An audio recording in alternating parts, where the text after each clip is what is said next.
water is going to be the next oil. There's not enough fresh water in the world for the growing population. And now I really get to see what's happening now with Engineers Without Borders.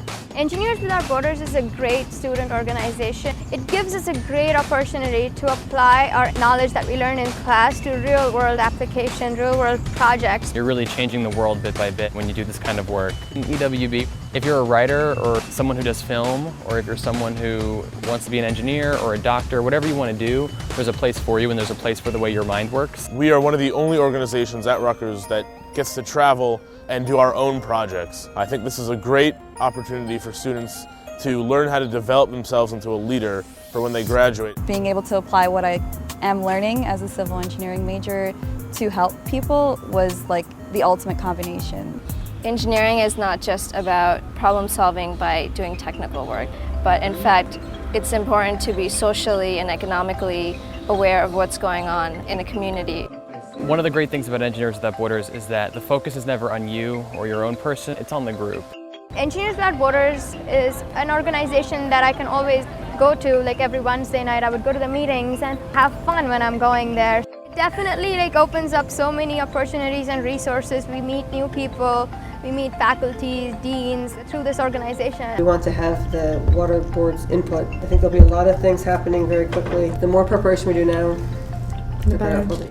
I heard about Engineers Without Borders when I first came to Rutgers, and I was immediately drawn to it. It's great that students are coming together to better the world and have hands-on experience. This year, the second part of the initiative is to show different people like what we're doing and to invite collaboration between different schools at Rutgers. We design, we implement, and we assess our own projects around the world. We want to empower communities so that they can help themselves. We're not providing them with the system, it's their system. We're just trying to help come up with solutions to better their system. And I think we're going to learn a lot.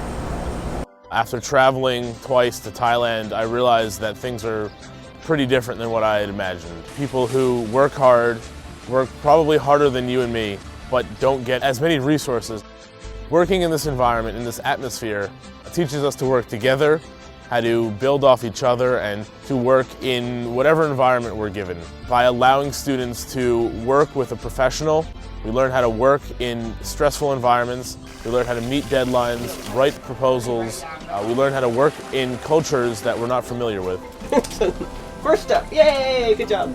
It takes these kind of things to make us learn and to make us change. I'm really excited to see how our solutions are going to help, what changes they're going to make. And this will also be the first Rutgers EWB project to have completed an implementation. That way we can put our energy on the two other projects we have left, which are Guatemala and Kenya. In Guatemala, they only get water for 30 minutes a day. Cannot imagine how they survive. Their water system is broken, but we're trying to make sure that when we go back to implement, everything is there. It was a life-changing experience for me. When you're with people who are so nice and are so grateful to you coming there to help them, you're just more motivated to really do something for them. The Kenya project was adopted in August of 2009. We've traveled on one site assessment. Upon arrival in our community, Kalunje in Kenya, one of the community members had said, "Water is life, please help us bring life back to Kalunje." It hits you right then.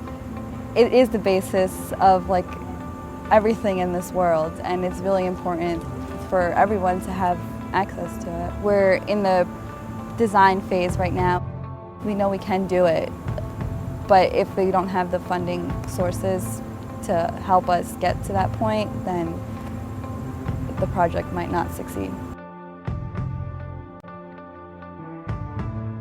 The most rewarding part for me is just knowing that you're making a difference in the real world. You realize that you just made a difference in someone's life, in hundreds of people's lives. Engineers Without Borders has broadened my horizons, and it's made me more aware of what's going on in the world today.